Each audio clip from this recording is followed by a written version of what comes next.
So today we are gonna discuss about Breit Wigner formula और जिसको हम रेजोनेंस भी बोलते हैं।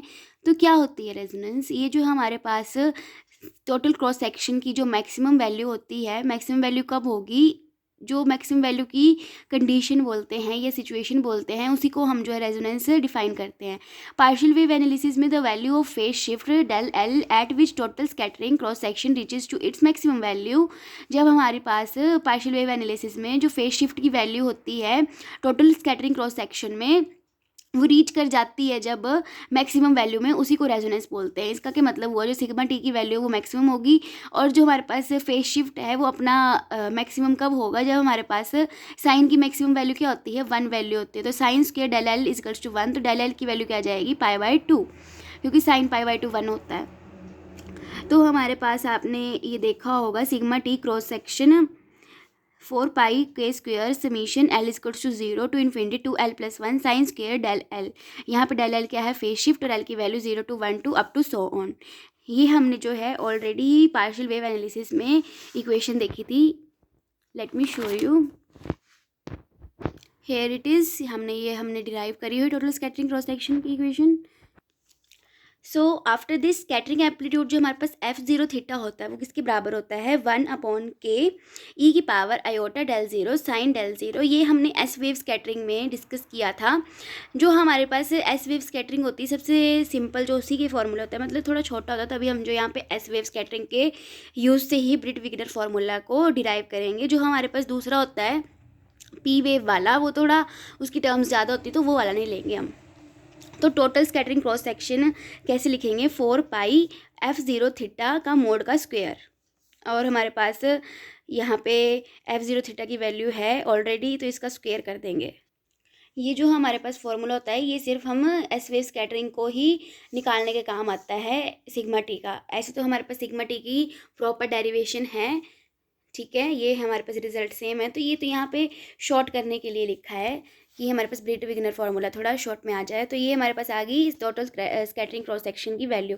तो जैसे कि मैंने आपको बताया कि डेल ज़ीरो पे मतलब हमारे पास π/2 पे मैक्सिमम वैल्यू, तो π/2 पुट कर देंगे हम डेल ज़ीरो को। तो हमारे पास क्या आ जाएगा? Sigma t equals to 4π/k²। ये मैक्सिमम वैल्यू आ जाएगी किसकी? टोटल स्कैटरिंग क्रॉस सेक्शन की फॉर एस वेव स्कैटरिंग, इसी मतलब एट रेजोनेंस, ठीक है। So as we know that phase shift जो हमारे पास डेल ज़ीरो है वो डिपेंड करता है एनर्जी ई ऑफ प्रोजेक्टाइल के। तो एस वेव स्कैटरिंग जो एक्सपेरिमेंट है उसमें फेज शिफ्ट को डेल ज़ीरो को हम कैसे लिख सकते हैं? डेल ज़ीरो एनर्जी का ई फैक्टर ई, इसी इक्वेशन नंबर 1 दे दो। तो अगर हमारे पास ई जो है ई आर के बराबर है, is the energy of projectile at resonance. E R क्या है? हमारे पास एनर्जी है रेजोनेंस पे। तो डेल ज़ीरो ई आर की वैल्यू क्या आ जाएगी? π/2 के बराबर आ जाएगी, ठीक है। ये हमारे पास इक्वेशन नंबर 2 आ गई। तो हमारे पास sine del zero E R की वैल्यू क्या आ जाएगी? Sine del zero E R क्या है? π/2, तो साइन π/2 1 होता है, इस इक्वेशन नंबर 3 दे दो। और कॉस π/2 क्या होता है? 0, तो ये हमने इक्वेशन नंबर 4 आ गई। अब जो है हमारे पास इन दोनों को हम एक्सपैंड करेंगे, ठीक है, बाय टेलर सीरीज। तो टेलर सीरीज क्या बोलती है? हमारे पास F X X is equals to X naught is equals to F X X is equals to X naught plus X minus X naught F dash X minus X naught का whole square upon 2 factorial F double derivative.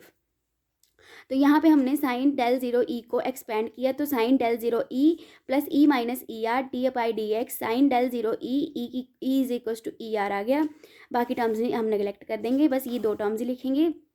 Sign del zero E R plus E minus E R लिखेंगे, फिर उसके बाद इसका derivative कर देंगे। तो फिर उसके बाद डेल ज़ीरो का भी डेरिवेटिव होगा, तो del zero upon D E. फिर उसके बाद हम E is equals to E R लेके चले हुए थे ना यहाँ पे। तो sine del zero E R क्या है? यहाँ पे देखो 1 है, तो यहाँ पे हमने 1 पुट कर दिया, ई माइनस ई आर आ जाएगा। और जो हमारे पास कोस डेल ज़ीरो ई आर क्या है? 0 है, तो यहाँ पे ये सारी टर्म 0 हो गई, तो 1 ही बचा।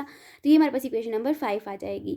अब हम ये इसको एक्सपेंड करेंगे कोस डेल ज़ीरो ई को। तो जब हमने इस पे टेलर सीरीज़ अप्लाई करी, तो ये सिंपल हमने खोल के लिखा है इसको। तो कोस डेल ज़ीरो की हम डिफ्रेंशिएशन क्या आएगी? Minus sine del zero E, और इसकी अलग से होगी डेल ज़ीरो की with respect to E. Then हमारे पास इसकी वैल्यू 0 है इक्वेशन नंबर 4 से। फिर हमारे पास sine del zero E R आ जाएगा, क्योंकि E is equals to E R लेके चले हुए हैं हम, तो ई की जगह हम ई आर लिखेंगे। फिर उसके बाद हमारे पास हम सपोज कर लेंगे कि D del zero upon D E किसके बराबर है? 2 अपॉन गामा के बराबर। ये हमने क्यों लिया मैं आपको आगे बता दूंगी।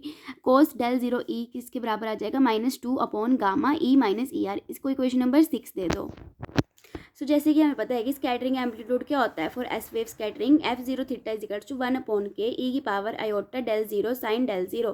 तो 1 अपॉन के क्या आ जाएगा हमारे पास, इसको कैसे ले सकते हैं, नीचे ले जाके ई की माइनस आयोटा डेल 0। तो ई की पावर आयोटा थीटा क्या होता है, cos theta minus iota sine theta. तो इसको एक्सपेंड करके लिख दिया। तो हमारे पास total scattering cross section for S wave scattering हमें पता है क्या होता है, sigma T is equal to 4 pi F0 theta का मोड का स्क्वायर। तो इसका मोड का स्क्वायर करेंगे तो कैसे लिखेंगे, sine square 4 pi upon K square, तो ऐसे ही रहेगा। तो लेकिन यहाँ पे जो है साइन स्क्वायर डेल 0 आ जाएगा और नीचे इसको एक्सपेंड करेंगे ए प्लस ए माइनस एयोटा बी को जब हम करते हैं इसका मोड निकालते हैं तो कैसे लिखते हैं, under root of A square plus B square. तो यही लिखा और स्क्वायर था तो अंडर रूट कैंसिल आउट हो गया, ठीक है। अब जो है हमारे पास इक्वेशन नंबर 1 से डेल 0 की वैल्यू क्या है, डेल 0 ई। तो यहाँ पे डेल 0 की जगह हम डेल 0 ई रिप्लेस कर देंगे। उसके बाद जो है हम इसको जो है ये हमारे पास इक्वेशन आ जाएगी। फिर हमारे पास गामा अपॉन 2 का होल स्क्वायर से डिवाइड और मल्टीप्लाई करेंगे, इसको अंदर लिख देंगे। तो हमारे पास जो है ये जो इक्वेशन नंबर 7 आई, इसी को हम बोलेंगे ब्रिट विगनर फार्मूला। तो ये इक्वेशन नंबर 7 क्या है, ब्रिट विगनर फार्मूला, जिसमें जो हमें जो है वेरिएशन बताता है total cross section near the resonance के आसपास। तो अगर हम 4 पाई के स्क्वायर को जो है सिग्मा पुट कर दें, इक्वेशन नंबर 8 आ गई। और एफ ऑफ ई क्या लिखे हम, इस सारे को एफ ऑफ ई कंसीडर करें तो हमारे पास जो है sigma T is equal to sigma F E आ जाएगा। इसको इक्वेशन नंबर 10 ऐसे क्यों लिखा, क्योंकि ग्राफ प्लॉट करने में आसानी होगी। अब पहला केस लेंगे कि जब हमारे पास ई जो है ई आर के बराबर है, तो एफ ऑफ ई क्या आ जाएगा, एफ ऑफ ई आ जाएगा यहाँ पे जो है, यहाँ पे 0 हो जाएगा तो 0, फिर ये 1 हो जाएगा कैंसिल आउट होके, तो सिग्मा टी आ जाएगा सिग्मा के बराबर। देन हमारे पास ई जब हमारे पास very very greater than E R होगा तो ई माइनस आर का जो डिफरेंस होगा वो प्लस इन्फिनिटी को अप्रोच करेगा। तो हमारे पास अगर नीचे हमारे पास डिनोमिनेटर में इन्फिनिटी आता है तो वो अप्रोच करता है 0 को। तो एफ ई क्या अप्रोच करेगा 0 को, तो सिग्मा टी भी क्या किसको अप्रोच करेगा, एफ ई अप्रोच करा 0 को, तो सिग्मा टी भी अप्रोच करेगा 0 को। तो ये मैंने लिखा है। अब तीसरा केस क्या है हमारे पास, जब ई जो है बहुत कम है ई आर से, तो ई माइनस आर जो है माइनस इन्फिनिटी को अप्रोच करेगा तो ये 0 आ जाएगा, एफ ई भी 0 को अप्रोच करेगा और सिग्मा टी भी अप्रोच करेगा 0 को। तो ये हमारे पास ग्राफ आ जाएगा।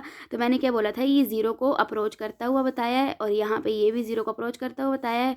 और E is equal to E R में जो है हमारे पास यहाँ पे कहीं ले लेते हैं कि सिग्मा होती है वैल्यू, तो ये हमारे पास मैक्सिमम वैल्यू होती है एट रेजोनेंस सिग्मा टी की। हमारे पास फोर्थ केस होता है जब हमारे पास ई जो होगा वो 0 के बराबर होगा।